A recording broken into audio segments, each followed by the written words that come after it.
દ્વારકાથી પ્રયાગરાજની યાત્રામાં સરકારી કારના ઉપયોગના મુદ્દે મેયર નયના પેઢડિયાએ આરએમસીને રૂપિયા ચૂકવ્યા હોવાની વિગત।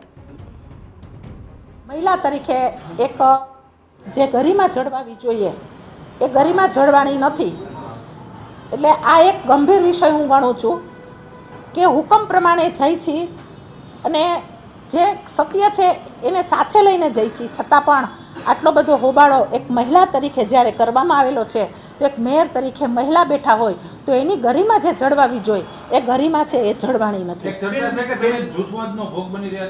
હું આ વ્યક્તિગત બાબતમાં નહીં, એટલે એમાં હું પડવા માંગતી નથી, કેમ કે સ્પષ્ટ રીતે હું કહી નહીં શકું કે જૂથવાદ હતો કે અજાણતા હતું કે જાણીતા હતું, એટલે આમાં હું કંઈ પડવા નહીં માગું।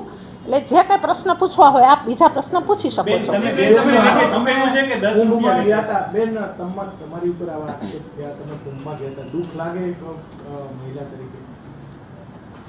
કુંભમાં ગયા હતા, પણ જ્યારે નાઈને બાર કુંભમાં આવીએ, પુરુષો ધોતિયું પહેરીને જ્યારે નાતા હોય છે તો એના ઉપરના વસ્ત્ર નથી હોતા, પણ ધોતિયું પહેરીને નાય છે તો ત્યારે વિષય નથી બનતો।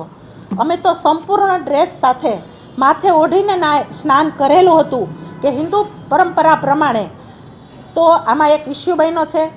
રહી કપડાં સૂકવવાની વાત, તો ત્યાં દોરીની કોઈ વ્યવસ્થા હતી નહીં, ખીલ્લી પણ હતી નહીં ને ખીટી પણ હતી નહીં। સ્વાભાવિક છે કે એકદમ કપડાં નીતરતા હોય અને એ કપડાં આપણે સ્નાન કરીને આવ્યા પછી એને નીચવી નથી શકાતા, એ નિયમ પ્રમાણે ને એ ધર્મ પ્રમાણે। જ્યારે કપડાં ખૂબ ભીના હતા તો મેં ત્યાં નીતરવા માટે મૂક્યા હતા, પણ આ એક ષડયંત્ર તરીકે આને કોઈ ગંભીર બાબત લઈ અને એક ઇસ્યુ બનાવ્યો છે। જેને પણ બનાવ્યો હોય એ એટલું યાદ રાખે કે મહિલા મેયર તરીકે આ નાની એવી બાબત ગણો કે મોટી એવી બાબત ગરિમા જાળવેલી નથી।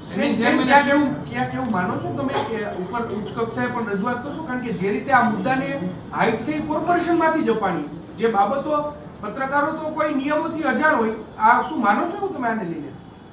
એ જે પાર્ટી મને પ્રશ્ન પૂછશે એની જવાબ આપવાની મારી સંપૂર્ણ તૈયારી છે। મને જ્યારે આ વ્યક્તિગત પ્રશ્ન છે, મને રજૂઆત કરવાનો મોકો મળશે તો હું ચોક્કસપણે આ રજૂઆત કરીશ। એક મેયરની જે ગરિમા કોર્પોરેશનની અંદર હોય ત્યાં થોડા દિવસોથી એ જળવાઈ રહી નથી, અથવા તો તેમને જે સ્થાન મળવું જોઈએ, તેમને જે વિશ્વાસમાં લેવો હોય એ વિશ્વાસમાં નથી લેવાઈ રહ્યા, શું માનો છો તમે? આ વ્યક્તિગત પ્રશ્ન છે। આ વ્યક્તિગત પ્રશ્નની અંદર હું બને ત્યાં સુધી આ બાબતમાંથી દૂર રહેવા માંગુ છું। જે પણ કાંઈ પ્રશ્ન હોય એ મારા વ્યક્તિગત પ્રશ્ન છે,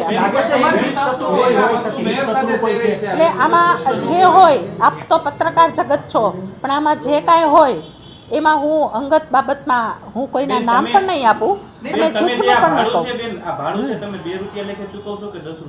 ચૂકવી દીધું છે। કેટલા રૂપિયા લેખે? જે કોર્પોરેશનનો જે ભાવ છે એ પ્રમાણે મારી પાસે બિલ છે, પણ 2 રૂપિયાનો ક્યાંય ઉલ્લેખ થયો નથી। પણ બેન, તો આ 2 રૂપિયાની વાત કરીને ક્યાંક ને ક્યાંક તમારી ગરિમાને, હા એ ચોક્કસ છે, 2 રૂપિયાનો ક્યાંય ઠરાવની અંદર ઉલ્લેખ થયેલો છે જ નહીં। ક્યાંક બેન તમે ભોગ બન્યા હોય એવું લાગે છે બેન? એ મહિલા તરીકે, મેયર તરીકે મહિલા બેઠા હોય ત્યારે આ ગરિમા ખરેખર જળવાણી નથી। 2 રૂપિયાની વાત છે, એનો ઉલ્લેખ ક્યાંય પણ થયો નથી। કોર્પોરેશન જે ભાડું લે છે એ ભાડા પ્રમાણે મેં ભાડું પણ ભરી દીધું છે। 2 રૂપિયાની વાતનો ક્યાંય ઉલ્લેખ છે જ નહીં। 2 રૂપિયાની વાત છે એનો વાહિયાત વાત છે, એનો ક્યાંય ઉલ્લેખ નથી। હવે આ બધા તમારા પણ પોતાના વ્યક્તિગત આ પ્રશ્ન છે, ક્યાંક તમે પણ એવી રીતે ફસાઈ ગયેલા હોય કે આ ગેર માહિતી તમને મળી હોય, પણ જે માહિતી મને મળી છે એ 2 રૂપિયાની માહિતી ઉલ્લેખ ક્યાંય ઠરાવની અંદર એનો થયેલો નથી। 2 રૂપિયાની વાત કરીને ક્યાંક ને ક્યાંક તમારી પ્રતિષ્ઠા જે ખવડાવવાની વાત, જે ભાવનાથી જે ષડયંત્ર કરેલા હોય, આપણામાં કહેવત છે ને, જે કરે તે ભરે। એટલે જે હોય તે, આમાં તો એ જ પ્રશ્ન છે, જે હોય તે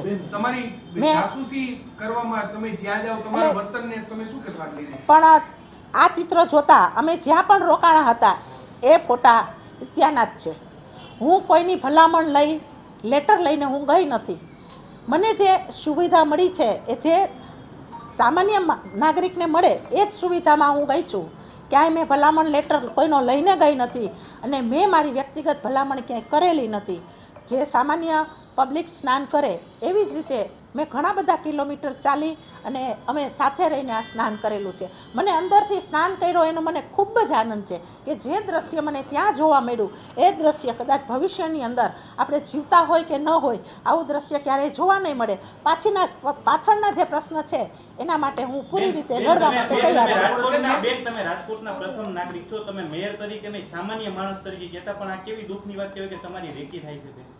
જે હોય આમાં એ જ કહું છું કે વ્યક્તિગત મામલામાં આપણે નહીં પડીએ, પણ જે સત્ય છે એ તમારી સામે પણ આવી ગયું. પત્રકાર જગતે જે વાત પત્રકાર જે હોય પત્રકાર મને મોકો આપશે પ્રદેશ એટલે હું 100% આની રજૂઆત 100% કરીશ. તાજેતરમાં કોર્પોરેશનમાં મહત્વના નિર્ણયો લેવાના, એક તો કાલાવડ રોડ ગેમ ઝોન અને બીજું ટીપરવાન કાંડ. તો આ બંનેમાં આપ સહમત હતા કે નહોતા? આપની સહમતિ એ મારે જે ચર્ચા કરવાની હતી એને થઈ ગઈ છે એટલે હું આ જાહેરમાં નહીં બોલું, કેમ કે અમુક પ્રશ્ન એવા હોતા હોય છે.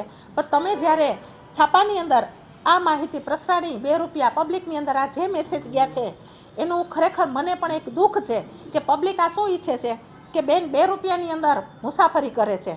આગળની અંદર હું પણ જોઉં તો મેયરો મુસાફરી કરેલી જ છે, ક્યાં નથી કરેલી એની માહિતી પણ મારી સાથે છે. પણ આ જે 2 રૂપિયાનો મુદ્દો છે એ ખોટો છે. 2 રૂપિયાનો મુદ્દો 2 રૂપિયાનો મુદ્દો તદ્દન ખોટો છે.